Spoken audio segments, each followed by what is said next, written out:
Hey guys, this is Fergal from Poker VIP, and welcome to part 3 of Have You Got the Guts, the tournament edition. As anyone who's been following the series will know, we are playing tournaments over on Guts Poker. We're currently playing 4 tournaments. We've been playing the 4 from the starts from part 1 through part 3. If you haven't seen them, I would recommend checking them out just to sort of see the relevant table dynamics that we have going on and so on, but obviously it's not compulsory to have done so. And yeah, we'll just fire straight back into it. So we have, as you can see, we've got 4 tournaments up and running. We're in the latter stages of pretty much all of them, I think. Late Reg is finished on every single one. We're still not in the money in any of them yet. We're not quite at that stage just yet, but we're starting to edge a little bit closer. So hopefully we'll have some decent runs and make some final tables for you guys to see. If not, then so be it. If we do bust a tournament, we will likely supplement it with a sit and go on the side as well, just so we have a little bit of action on the go continuously. King 6 here versus the jam. Nothing at all we can do but fold. Same with the 5-6. The top right table is by far the one that we're struggling on the most, so we're pretty damn short stacked here. We're going to be looking to get all of our chips in the middle as soon as possible with any sort of reasonable holding. This is almost certainly going to be going all in.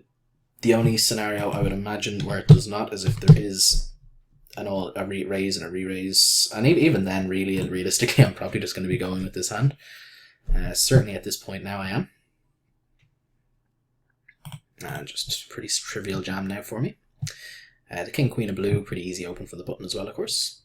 So we take it down with the 7s. Definitely not a disaster. Obviously we would have not have minded a call in the slightest though. We really just want to double up here and look to put ourselves in contention.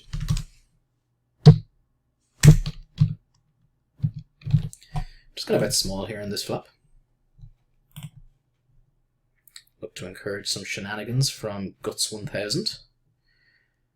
10 we're not that concerned with. He can have like King 10 I guess, and maybe 8-10 that decides to play this way, but realistically if he has us beat here we're going to be giving him the full double. So we're just going to bet ourselves small again here.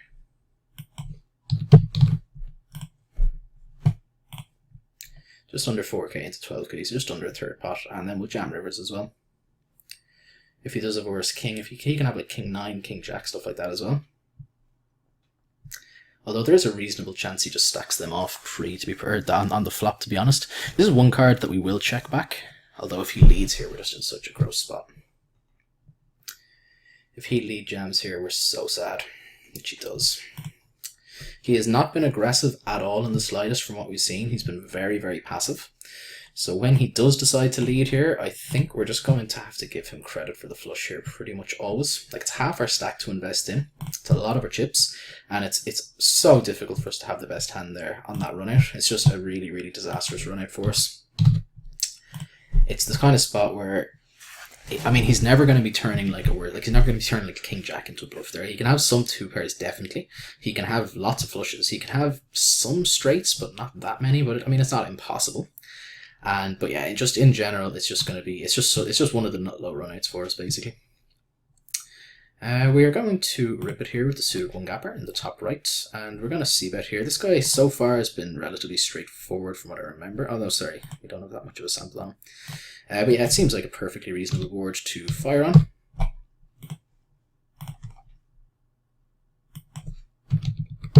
And we're going to be opening up the pocket 10s, of course.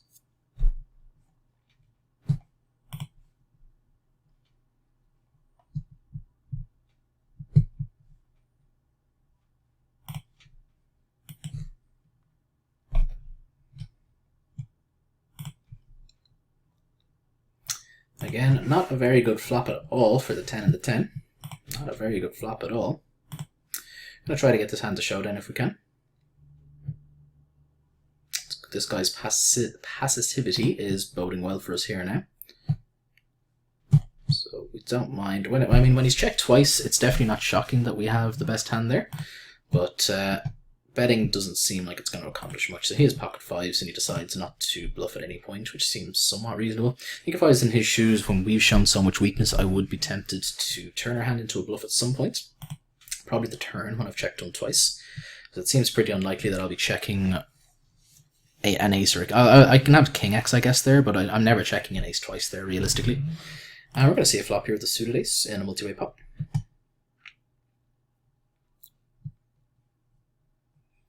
8, 9, not going to be good enough to go with to the top right tournament. 10 jack suited though, will absolutely be happy to open this up.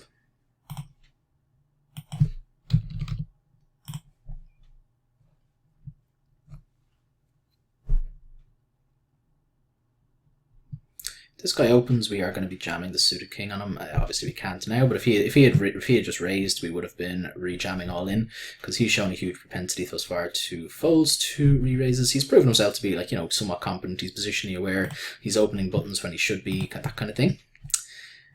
So, you know, we know that he has a very, very reasonable raise-fold range in there, so a suited king is going to have more than enough equity there to give it with combined with the fold equity just to go with. I'm going to call here with our top pair. We're not planning on check folding here. On the bottom right table versus Vesna.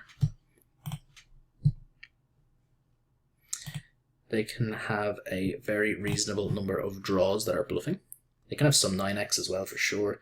King Queen gets there, but I'm not sure if he barrels King Queen that doesn't have the flush draw. So it's only one combo. And I think on this run out, when we've overtaken all of his other Jack X, we're just going to have to call down. So he has the 8-7. I wasn't expecting him to have a good shot with no flush draw there ever. That's kind of upsetting. But unfortunately, these things are going to happen from time to time. We're still super healthy here though. We're coming 8th of 29 currently.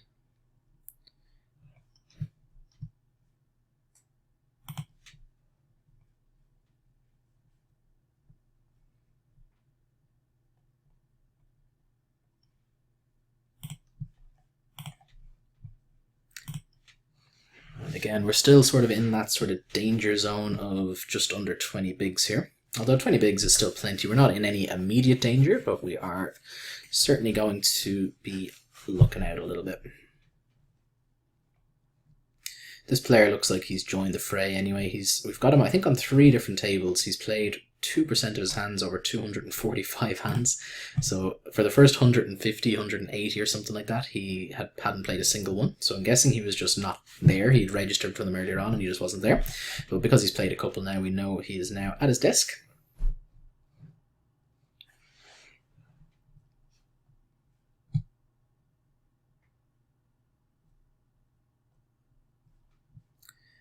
The queen and the 5, we will just be folding. This guy seems relatively competent and fairly aggressive as well, so it's not a disaster going for a steal here with this kind of hand, but I think he's gonna react relatively well against us, so we're just gonna put ourselves in a lot of awkward spots with a fairly marginal hand. Now, we're starting to get a little bit short up here. I'm just considering whether we want to raise or whether we want to just rip it. We'll just go for the all-in. We have, what, we've got 13 big blinds. Yeah, perfectly reasonable jam. Somewhere in that ballpark, maybe 14.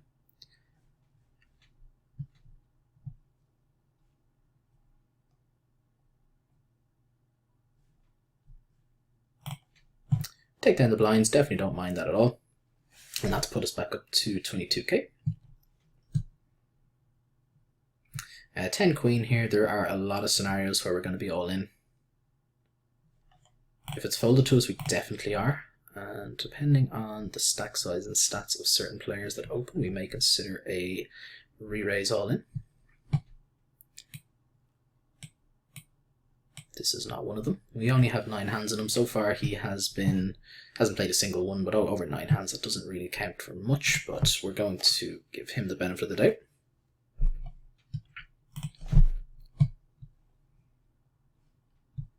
Similar spot here. If it's folded to us, we'll just be going with our hand.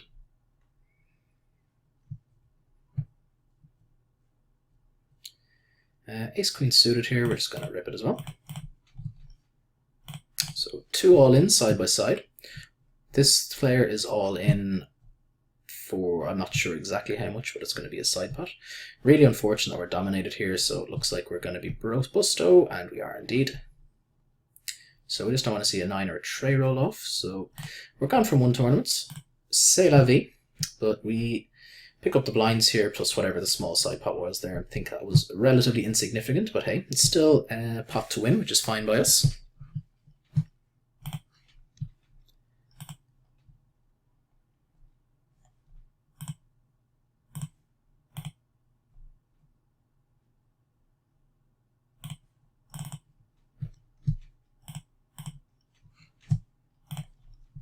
And a7 facing the all-in from a pretty tight player is not going to be anywhere close to good enough to call off here. Which is kind of unfortunate.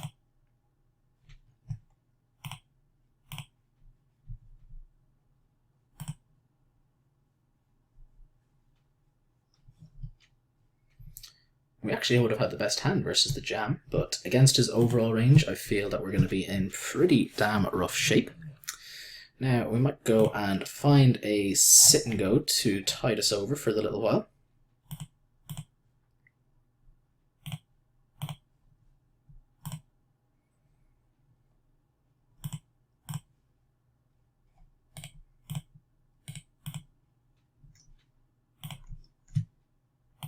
Not before we raise it up with the ace-king, though.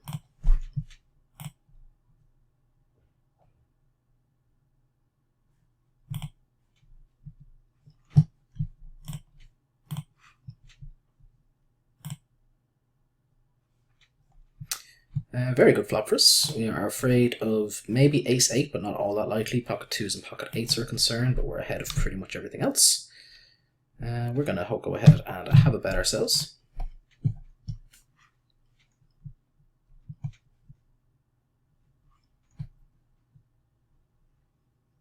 If we're beat here, we're going to be sad, but we're not planning on folding realistically. We have the king of hearts as well as a little bit backdoor equity as well.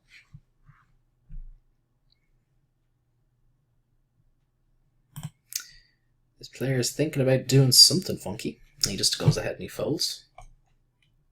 Pocket 2 is kind of gross spot. I mean, it's definitely going to be the best hand somewhat frequently, but I mean, just we're never in great shape unless he had like exactly ace-2 suited or something like that. So calling off for this many bigs is going to be a mistake for sure. And if it's folded around to us for 11 bigs, we will be ripping it ourselves. So it's going to be, the action's going to be coming fast and furious now, I reckon. And we get to raise up the limper with the pocket queens, which is fine by us. Trivial all in here, obviously, and we take down the blinds. Definitely not a disaster. If we do get called there, we're almost certainly going to be in bad shape, but we take it down such a huge percentage of the time there that jamming is an absolute must.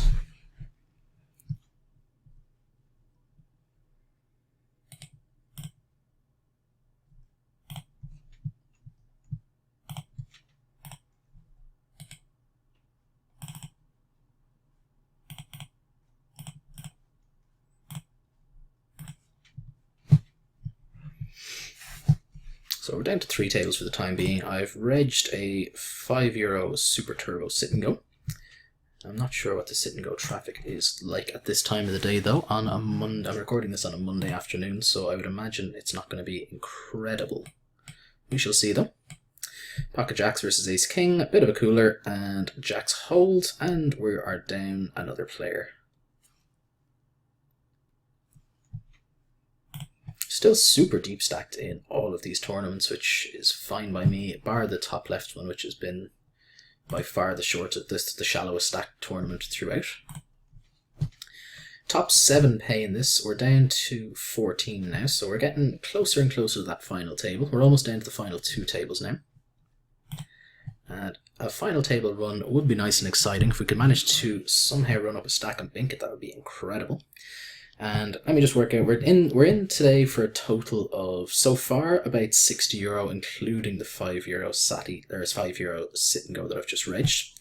So hopefully we can recoup that back in our cashes. Trivial open here with the ace queen, obviously.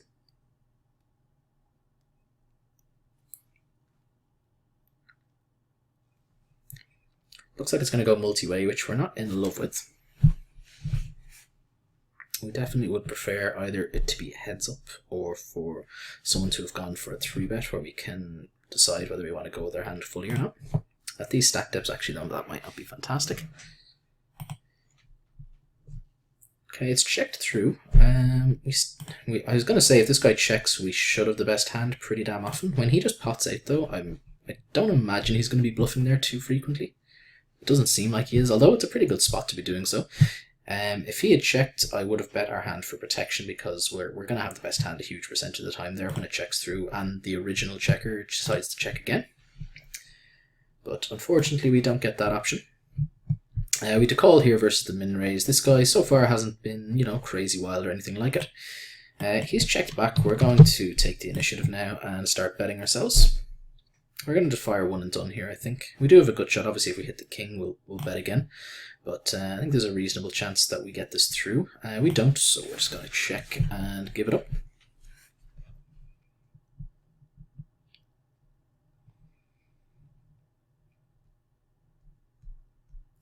We have the Jack Queen of blue up in the top left table.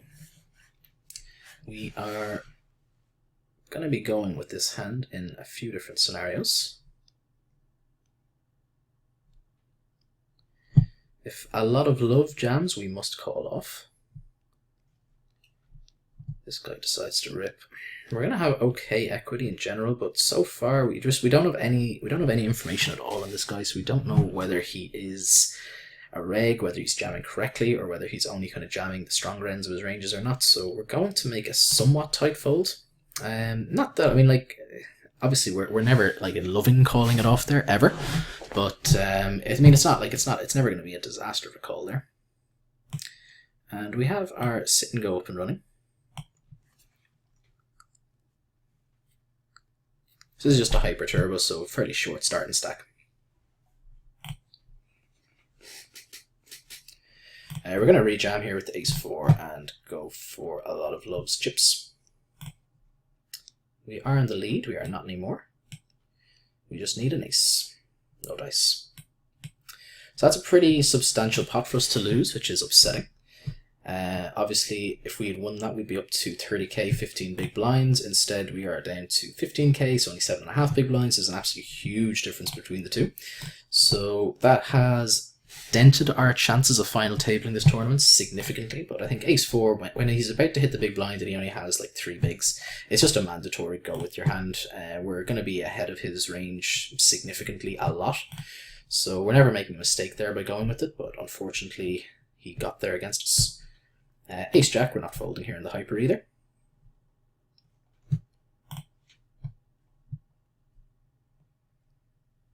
We are ahead of his 10-queen, let's see if we can hold. Great flop for us. Not so good a turn. And a great river. Nice. So we're up to 1k chips here. We still obviously have a bit of work to do, so what it'd be 20 quid up top and 28 for first and 10.92 for second. Hopefully we will be taking the first prize chippies over here.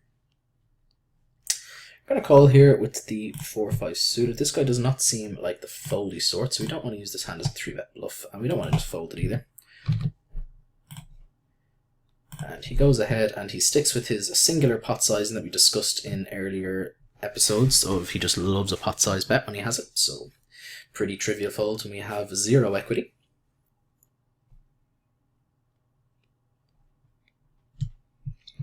Uh, 10 jack suited, or 10 jack offsuit rather, reasonable chance that we are going to be defending this. Stacks are still quite deep in this tournament.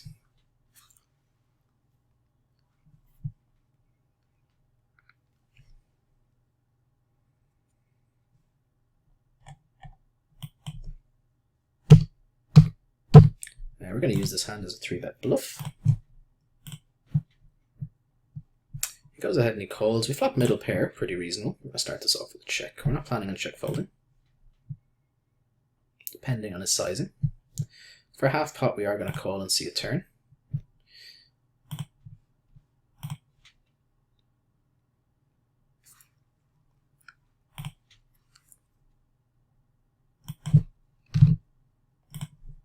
We're going to call down here.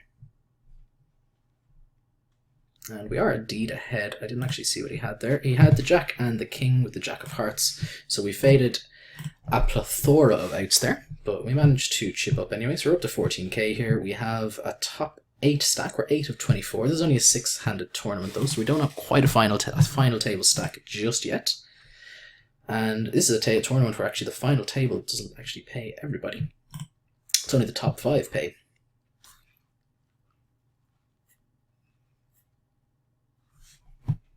A trivial jam here versus a 300 chip behind player. And we have a queen and a queen. Let's hope for some action before us.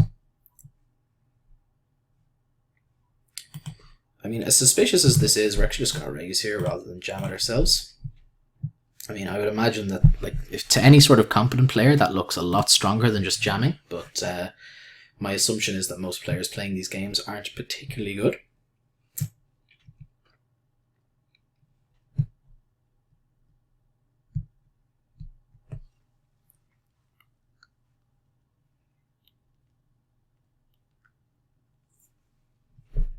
So obviously we got a little bit lucky there in the flop with the 10 jack, but I think we played it post flop in quite a good manner. We managed to extract max value there when we had the best hand the whole way. Even though on the flop, obviously, they still had a ton of equity against us, but we didn't invest all the chips in the flop. We played some post flop poker. We weren't afraid to mix it up and make a marginal call down. Pocket queens again in the hyper. If we keep getting these kinds of hands, surely we're destined for great things.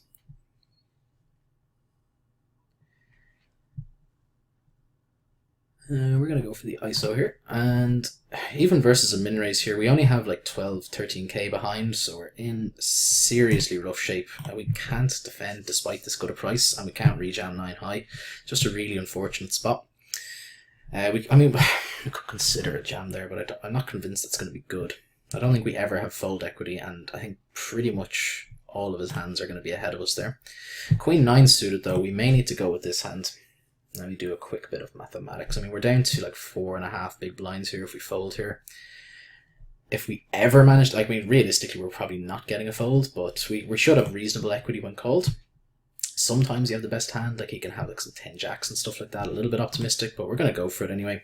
And against ace-8 suited, we're perfectly live. What a flop for us. We just have to fade an ace that isn't the heart, or that isn't that, an ace that isn't a heart, sorry. I'm making a mockery of myself.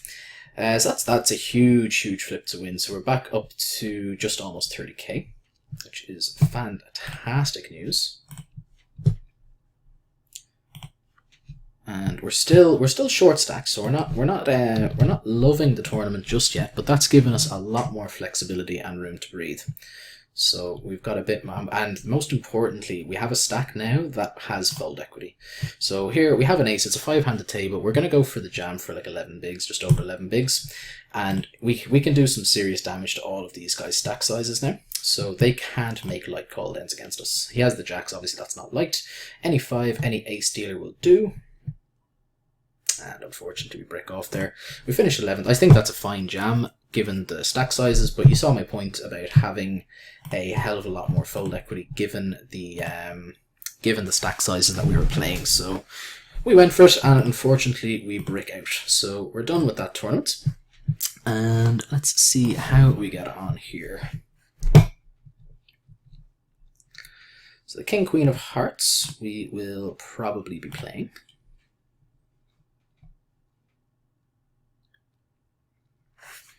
It's annoying to bubble that close to the final table, obviously, but hey, these things, they are going to happen.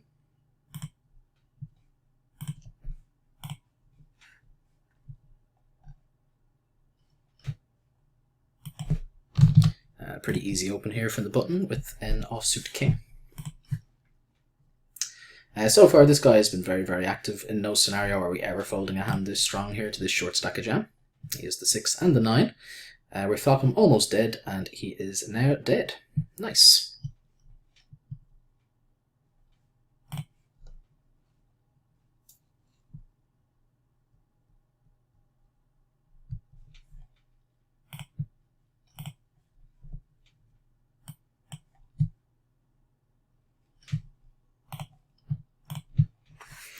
If we had managed to get there with the ace tray, that would have had us with a very reasonable stack, very approaching the money bubble, which would have been fantastic results. But hey, as I said, we're not gonna dwell too much on it.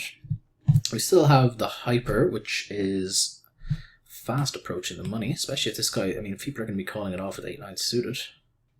We're pretty happy to see him win, even though he's got more chips. Just means we're pretty much smack bang on, or sorry, we are smack bang on the bubble now. We're going to fold here because I just think this guy is going to be going with his hand really well often, and Jack 9 isn't going to perform particularly well.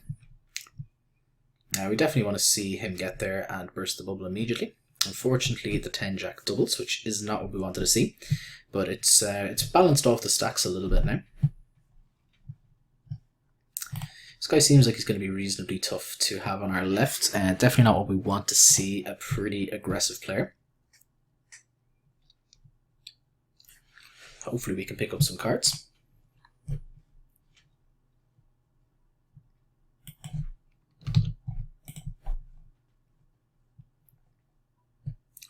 Nine queen on the button, definitely good enough to go for a steal.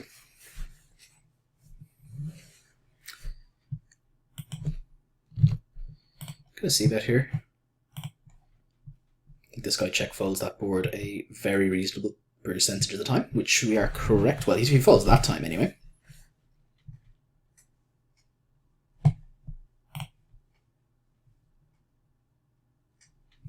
Seven, 9 here, nothing we can do to the jam, we just let it go. And queen deuce, we're not going to be going for the steal here if it is folded to us. Never love giving walks. I've discussed this a couple of times now. It's definitely not something I enjoy doing, but again, especially when we have a fairly aggressive player, like if it was a less active player and he was a bit nittier, we would be happier to go for the light steals with a much wider range. But against a relatively aggressive player who's playing a lot of hands, we're not overly keen about kind of playing into his hands there. He goes for the 3-bet. We're getting a really good price. We are going to call and see a flop here. I'm actually kind of concerned about his 3-bet sizing. We're certainly, I mean, we can't fold a pair. We're going to call. If he jams here, we do have to fold, but I think we have enough. Like I expect, yeah. See, I don't expect him to continue bluffing. So we're going to check back here. When he does check, we must call rivers now, basically. So let's hope we don't bubble here. We're definitely happy to check this back. I mean, we're never going to get paid by worse, so we're happy to check this down. And he has the jack and the 8, so it's fair enough. Really good to know that we're correct with our read, that he is very aggressive. And we have pocket 10s here. We're going to be all in any scenario, basically. Except where we get a walk, obviously, where we don't have the option to do so. I think we're just going to jam here, because it puts this guy in a gross spot with pretty much everything. We are in a really enviable position now where neither of these guys want to bust before any of the others. So we're going to be really applying ICM pressure to these guys. So we need a queen or a 9. We hit the 9. We just need to fade a jack now. Nice. We obviously get lucky there, but again, given the percentage of the time where he's not going to have a hand and he's just going to have to fold, it's definitely going to be a profitable jam there with queen 9 suited. So we have our first cash of the series, unfortunately in one of the smaller tournaments with the hyper, but hey, we'll take it. Ace King potentially could do it now. Just going to jam all in. I don't think there's any reason to do anything different. We're going to be all in with the King 8 as well.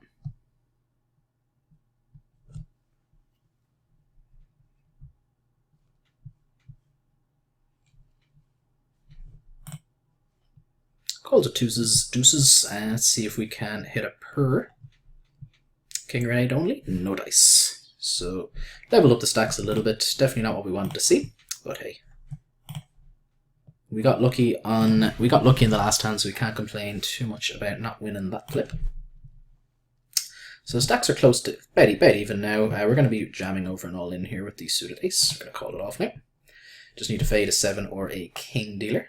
Just a king now. A few more 8s from now. We managed to hold, which we like. So that's not a bad win. We've gotten some of our buy-ins back, definitely. And let's play out now. What I might do, we're going to call it a day now. What I might do, so for part 3, rather than coming back for part 4 when we only have 2 tables on the go, I might end it now, and if we do go deep in any of the tournaments, then we will come back for part 4. That seems like a reasonable strategy to me, because these tournaments are still very deep stacks, so we could potentially be here for a while. So if we make a final table in either of these, we will record it and we'll have a part 4. If you don't see a part 4, unfortunately it means that we did not make it. So thank you very much for watching, guys. I hope you've enjoyed the series. If you have a little bit of a change for pace, obviously, with the tournaments, if you have any questions or queries on any of the hands that we have played, feel free to let me know, and I will chat to you all soon. Take care.